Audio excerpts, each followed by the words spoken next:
That's a little bit more leaning towards Sansol. So they probably just want to, wait it out and not have them fight. Whereas WeHateJun, Dire side, it's essentially just like, we want to fight you as much as possible.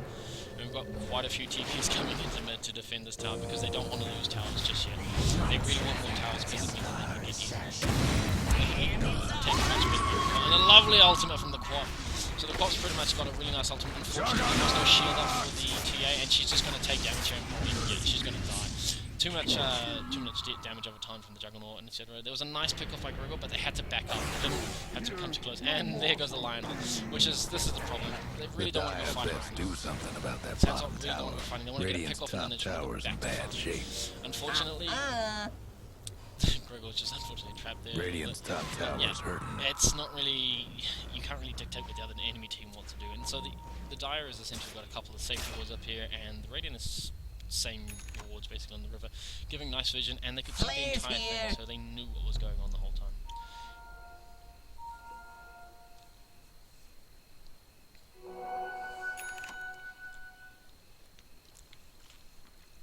And so it's quite an even game actually. Slark definitely not getting the start that he wanted, unfortunately. TA leading the net worth charts, then we've got Juggernaut and as the current gold, and then we've got Juggernaut and Queen of Pain next on there. But as far as we can go for net worth, we've basically got TA, Juggernaut, Queen of Pain, Tidehunter, then Slark. That's unfortunately not what you want to see. You really want to see something like TA, Queen of Pain, and Juggernaut, and Slark really in the top 4, roughly quite even, for an even matchup. Unfortunately, Slark got a really bad start, and Tidehunter didn't. He got a really good start, and so did Nightstalker, who's he's not really high up on the farming priority, so they're not going to try and give him much farm. So him having good farm early is going to boom, there it goes. So if the games keep going and they keep fighting at this early stage when Sansol don't really have any items on their cores and they've got weaker heroes like Silencer lying around, then they're pretty much going to get picked off, and just slowly one by one they're going to get beaten down. However, it is still quite an even game, and the XP graph is starting to tilt towards do it with Radiant flair side quite a bit, and also with the difference in net worth. So basically, because Sansol have, they're actually going into these fights rather than going into pickoffs and sort of, being forced to engage, they're essentially playing right into the Radiant team's hand. So WeHateJun definitely taking a little bit of an advantage here. Not much of an advantage though, quite easily can be made back up just by a couple of good team fights, and we'll see basically how the game continues to progress here. And it just seems like a bit of a misplay there. Coming out, essentially just silencing the Juggernaut, and they wanted to go on him, but if he's, there's a Ravage. So unfortunately Tidehunter definitely has a blink, which kind of means that it's going to be a super team fight. Now, Ravage is down unfortunately, but that was one of the first fights that they wanted to fight. They didn't want to have a blink there. Queen of Pain getting a nice ult. It's like blinking in, coming in, saying, hi guys, I'm here, but he can't really do anything. And TA getting she's going to be pushed down, so it doesn't matter if you manage to survive, no matter how well you do. It's just, if it's 1 versus 5, you're pretty much exposed. And so WeHateJun just rolling this 5. They're essentially just playing their draft a bit better than Sansol are, and so hopefully we can just see Sansol come back to the sort of realize we've got to stem the bleeding, guys. Let's not fight them until we have pretty much everything, and save the Silencer until we go into fights. So once somebody else is initiated, then you kind of want the Silencer ult to pop halfway through the fight to prevent all of the counter Ravagers and the counter Queen Pain screams. Because all that silence really did was just prevent the Juggernaut from doing something, and he survived the whole time. He didn't really worry about it. So we've got Blade Mail coming out on the Clockwork, and Slark just sitting away farming up the top here. Going for the farming build, he just maxes out the Q, just wipes down the creep waves. Looks like we've got some pings in the mid lane out here. Unfortunately, he's a bit fast. They could get a nice hook going out here. Will Gregor manage? Will he get this hook? Will he get this hook? No, he won't get this hook, unfortunately. If he'd got that hook, that probably would have been a kill. It's quite hard to tell. This is quite a tanky Nightstalker. He's got 1400 health. He's also tracked, so then visibility rune is kind of moot now. And we've just got a silencer. he's letting them know, yeah, you don't see me. There's no way you can see me with the track, and I'm invisible. And so we've basically got just Sandstorm going to what they should be doing, where they're all Radiant's farming, mid tower's coming apart. If one hero dies, that's just a bit of space created because June is roaming as 5. So those 5 heroes are not getting as much farm as individually Sansol want to be. So gonna get a stack of the Ancients here going on, which will probably just help the Slark later on, or possibly the TA. Most likely looking at the TA. Slark's not very good at taking Ancient stacks until he's got items. Coin for and me. Juggernaut just getting closer and closer to his Battle Fury. He's got the Treads build over the Freeze, which, I mean, it's a pretty good build, gives you more attack speed and a bit more tankability. If he didn't have Treads, he possibly could have died before, so Treads is definitely paying itself off. Going for the Poor Man's Shield as well, just to prevent the, the old right clicks here and there. Looks like TA is going to just break down this tower. One last top tower for the Radiant. She Radiant. has got a Desolator, which is really quite a powerful item now, just because of the actions and changes. 5 in a row. How about that? Unfortunately, Slark goes down. Then if they waste the Silencer ult as well to try and save him, but it's just not going to happen. So Slark, not realizing that Queen of Pain had quite a quick Orchid because she had a decent amount of farm, and she went straight for the Orchid. Now, if you look at the item build, you can see that she was slowly building towards one. But basically, Orchid is really strong against Slark because if he doesn't Dark Pact off before you get the Orchid, it essentially means that Slark is a sitting duck, unless he has a Shadow Blade or a possible blink and you haven't damaged him. So he's this Orchid is pretty much going to go targeted towards Silencer, Slark, and Bounty Hunter, just so that they can't run away, and it also boosts the damage of all Queen of Pain spells. So this is what Sansop really want to do. They just want 1 or 2 heroes here, basically. They don't want to pull all their 5-man fight here. They want somebody just sitting over here farming away, carrying a TP, just getting ready to portal in, because WeHateJun have 5 heroes here, which Queen of Pain's not farming, Nightstalker's not farming, Titan's not farming. They're just sitting here splitting this one wave of experience between the Radiant's mid tower could use a hand. Got a lot more farm coming out from the Slark. Radiant's toughened up and their then you've got TA, structures. who's just taking a tier 1 tower pretty much for free, because there's not been a lot of damage done on this tier 2. Radiant's mid tower is getting banged up. Location up, so there's no way that this tier 2 is going to go down. Radiant's mid tower ain't doing so good. So essentially now we've got a net gold and a gold advantage that's starting to twist to turn back more into Sansop's favor, and this is it. You don't want to engage. You really just don't want to Do engage. nothing about dire structures right now. Radiant's mid tower is getting banged up. Guess what's happening with Dire's bottom tower? Which is not very nice, but Radiant's mid tower could use a hand. They really don't want to get grouped up and just get ravaged and then wiped again. And it's only a few of them here. Now TA's come in, which it's not too bad. Oh, it's an unfortunate thing for the but this is the problem. See, Juggernaut can just come in and that's it. That's all she wrote pretty much. And there goes the TA and the Ravage. So they really didn't want to do that. They really didn't want to fight. When the Queen of Pain did, they probably should have just done a bit of damage on it and then backed that. The Juggernaut ran in and pretty much just pressed R and basically won that team fight there.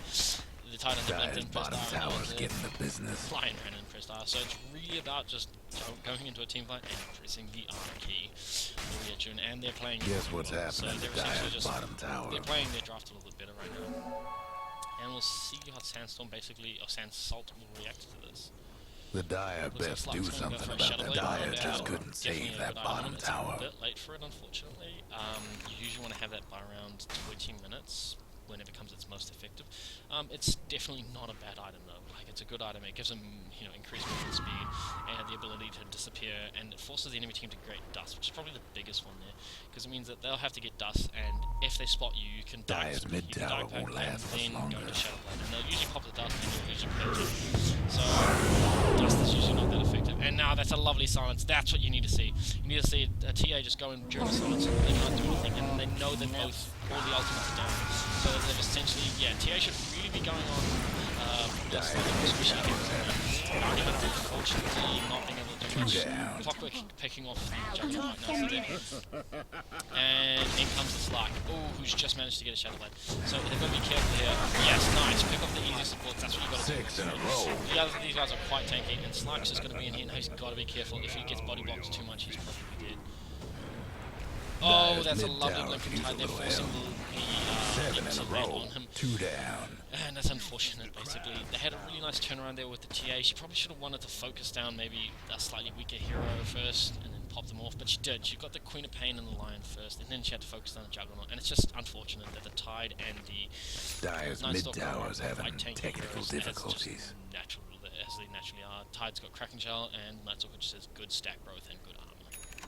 Dire's mid tower won't last basically much just longer. got Nightstalker looks like he's going to get a kill here.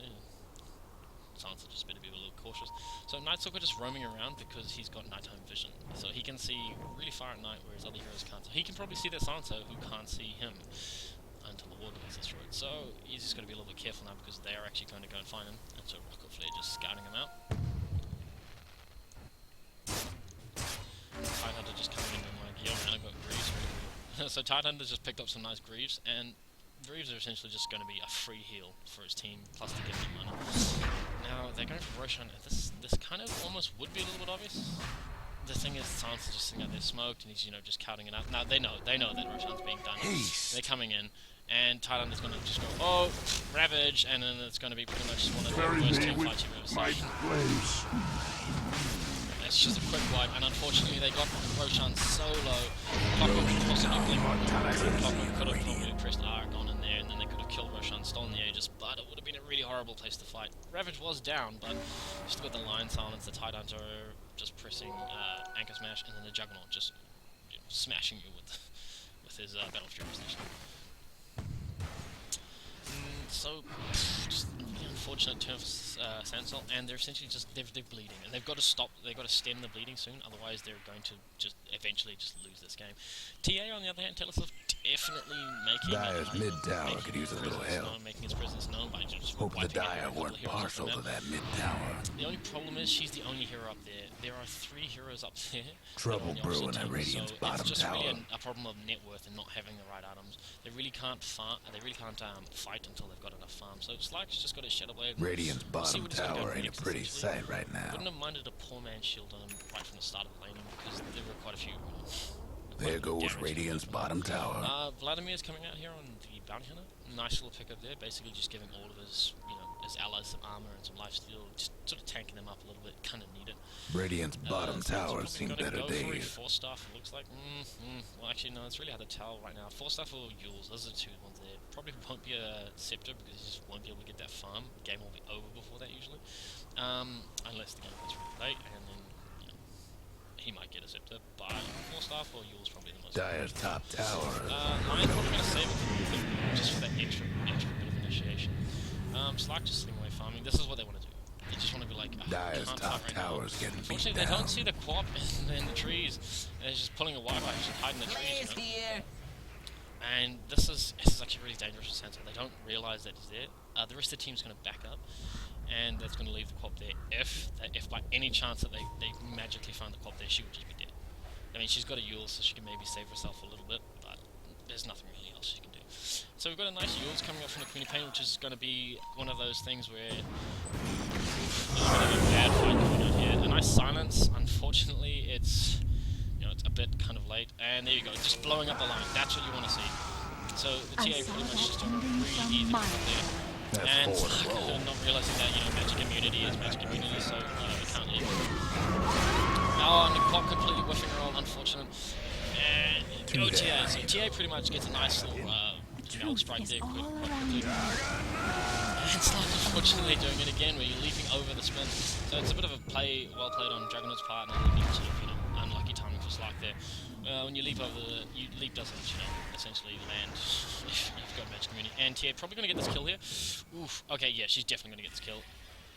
Yes, Somebody's on a TA definitely gets a roll. kill there. Just a bit of right clicks going on there. Queen of Pain unfortunately whiffing her on and losing the team fights. There's no real damage coming out from the Queen of Pain there.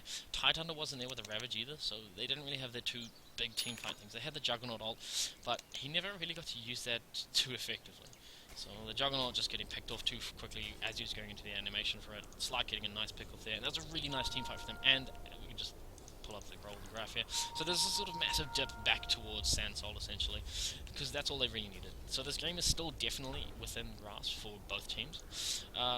WeHateJun definitely taking a slight advantage at the early game and mid game, but as it goes later, it does seem to favour a little bit more on the side of Sansol, just in terms of their draft and their pick. But we'll have to see essentially once the fights start playing out. And Slark going straight for the IS Guardian. No, definitely a very good choice here. A lot of the tank ability and the ability to basically slow enemies down.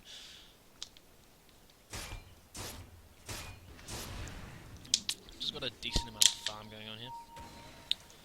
And TA just going to take a couple ancient stacks and slowly just get further and further ahead in net worth. So TA is pretty much keeping them in the game here, just because she's, they've invested a bit in her. They've gone, we'll put you mid, we'll give you a bit of farm, and Bounty Hunter coming mid to help her there, and it's definitely, it's paying its dividends now. TA is essentially becoming a scary killing machine. And now that she has a Black King bar, the only way to stop her is essentially to body block her, or, to Omni Slash her, or kill her. So with that nice little pickup there, she's essentially going to be she's gonna blink and she's gonna PKP, and it's just gonna be, you know, one dead